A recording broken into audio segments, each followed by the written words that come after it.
that is clearly envisioned in Section 1 of the Long-Term Care Homes Act. My office will be vigilant in following up on recommendations made in this report and will publicly report on whether the changes needed are actually made. And thank you for your time, and I'll now take your questions. Hi, everyone. If you could just let me know in the chat your name and the outlet you represent, and then you can, I will call on you and unmute you when you've done that. Okay. Sorry, Bonnie, we're getting a number of questions, so I'm just going to take them in order.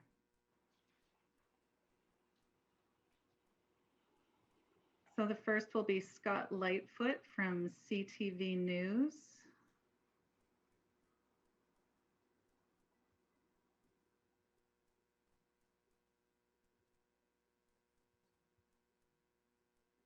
Scott, did you get the allow to talk?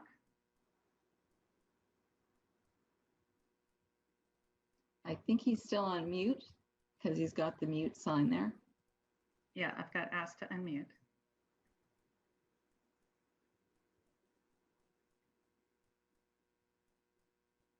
I have to say, everyone, bear with us because this is the first time we've done a Zoom conference like this. So some new learnings for us.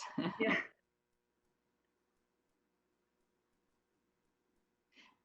And if we run into some difficulties and there are questions, just give me a call. My number is on the press release, and I can answer your questions on one-on-one if that works. Do you want to put the questions in the chat? And I can read the chat here and answer your question.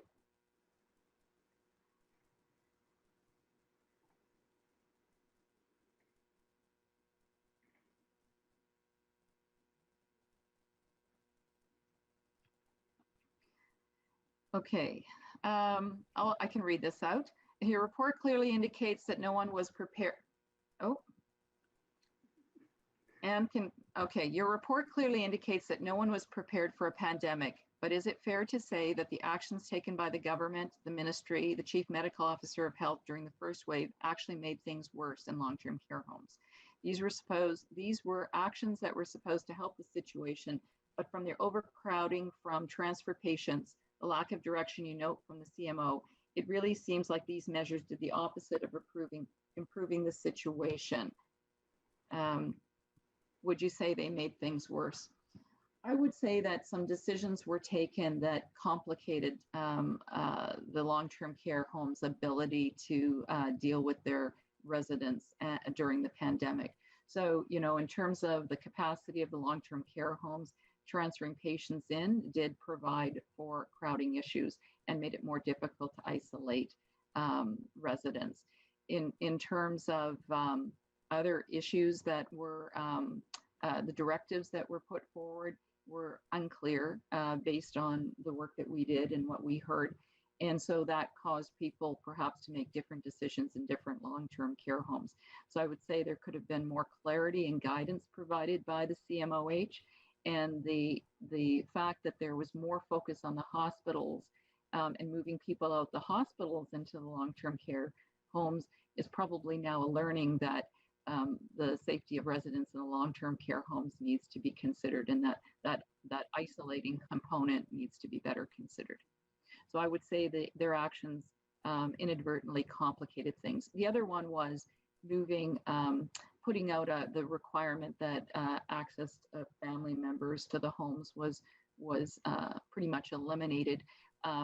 The difficulty there is a lot of family members would provide for the care that wouldn't have been able to be provided by the existing PSW staff, such as feeding residents, changing, bathing, etc., and helping with that. And so I think that was an unintended consequence, that the hands weren't there to help the residents that were in isolation and were in the home without enough PSWs. Okay, there's another question here. And the question is, sorry, Just a sec. You noted in your report the change in the inspection regime with a reduction in comprehensive inspections over the past few years. How much of a role do you think that played in the devastation we saw in the long-term care homes during the pandemic? I think we do think that there was an impact from that, in the sense that the inspections, those comprehensive inspections, were pointing out that there were IPAC weaknesses in the homes. And the inspectors were to be going and getting those corrected and following up. So during the year 2019, when there were no, maybe a couple, but no real major proactive comprehensive inspections, they weren't highlighting that. So then we enter into the pandemic time, and those homes that perhaps could have benefited from some advice from those inspections didn't receive that advice. So they were even less prepared, as well as the ministry would have had less information as to how those homes would do with their IPAC during the pandemic. Then I have another question. What were the measures that were suggested after SARS that were not implemented? Basically, the main one is the principle that you prepare and you be prepared for something like this and make decisions quicker. And so we do think that some of the decisions with respect to the long-term care homes could have been made quicker. There were also recommendations from the SARS Commission that spoke to expanding testing, more coordination of the public health units. And those, although, they're separate issues, they did impact the ability to test quickly in the long-term care homes, as well as the interface of the public health units with the long-term care homes with the health sector. So there are issues like that that were not addressed. Given that the government has failed to act on your previous reports, as you note, why can you be confident things will be different this time?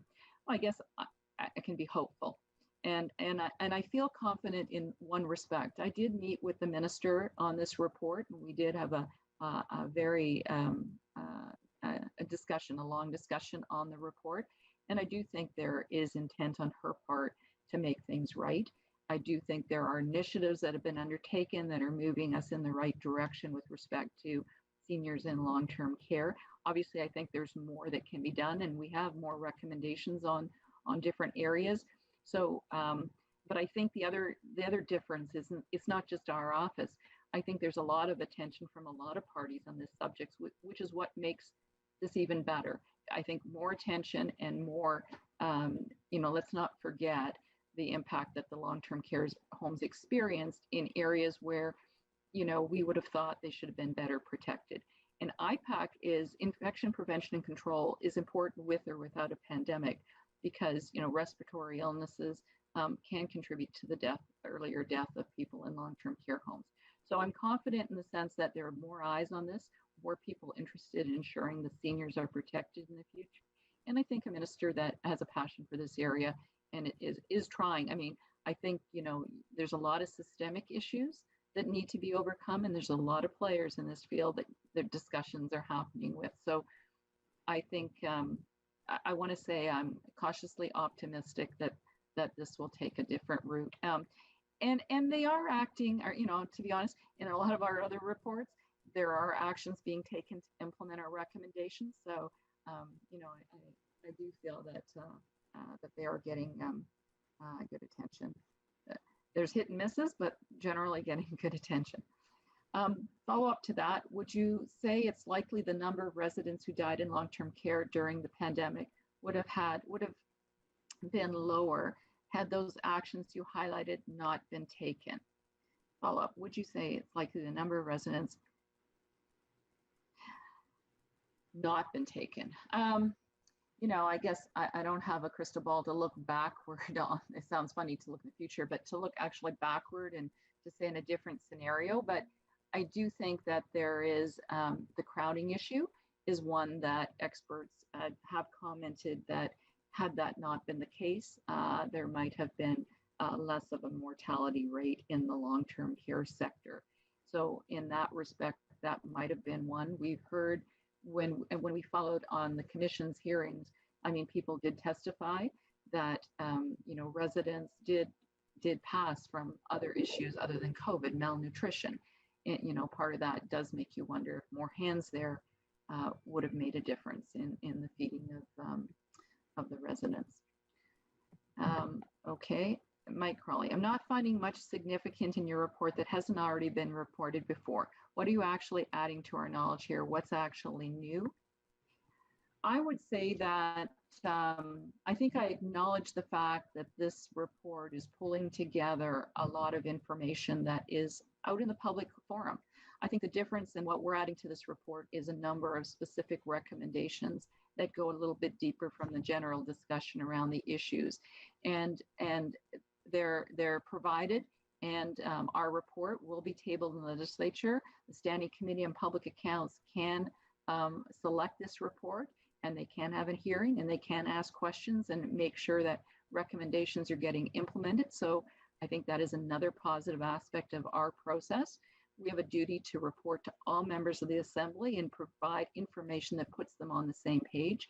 So a report pulls together a lot of information that can be captured in one document for discussion by the members themselves. I think, in terms of what's new, I think we've clarified a few areas where there's been various discussions around, for instance, the inspection area. So I think we've added clarity there. Plus, I think we've added some information in terms of the conduct of the IPAC inspections, and added the discussion around who should actually be doing those in the long-term care homes. What we found is that likely the expertise resides in the public health units, not in the long-term inspection section of the ministry. And so there needs to be collaboration and working together. So I think, it does not hurt to put more eyes on this. And I think we've added some value to this process and some recommendations that we'll definitely be following up and in the future and reporting on. And that's what we can do. That's our vehicle. And we can put it out through factual clearance as well with the stakeholders that have been involved in this area.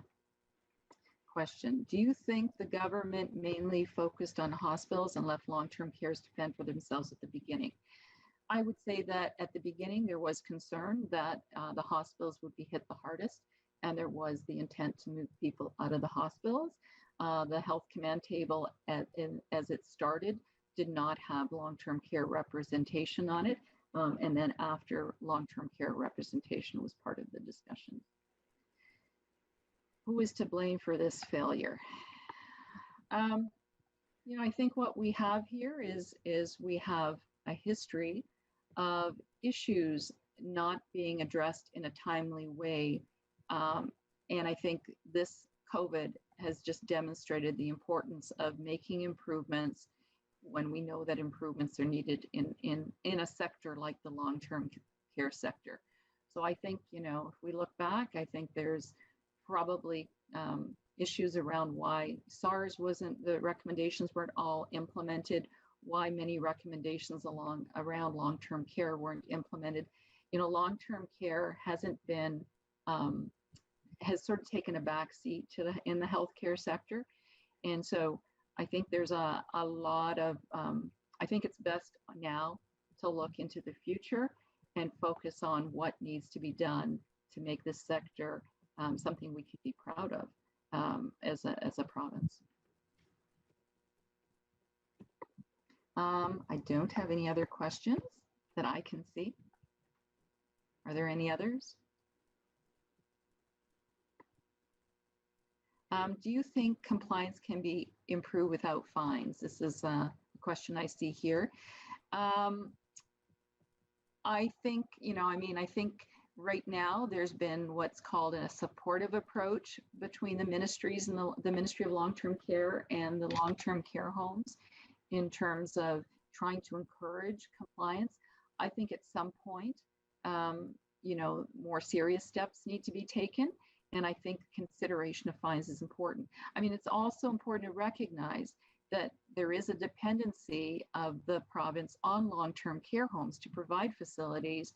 And so it's not as easy as suggesting that, that something can change what we're seeing quickly by implementing fines. but it does provide a deterrent, and it is another tool in a toolbox to try and encourage the long-term care homes to manage the homes in compliance with the legislation. I mean, ultimately, senior management in the long-term care homes are the ones that are responsible for protecting the people inside their homes. And so there needs to be some accountability on that front. In the terms of the RHRA, we did that audit last year, and we do see some action taken by the RHRA in terms of, replacing management in some of the retirement homes. So I've seen that question. Any others?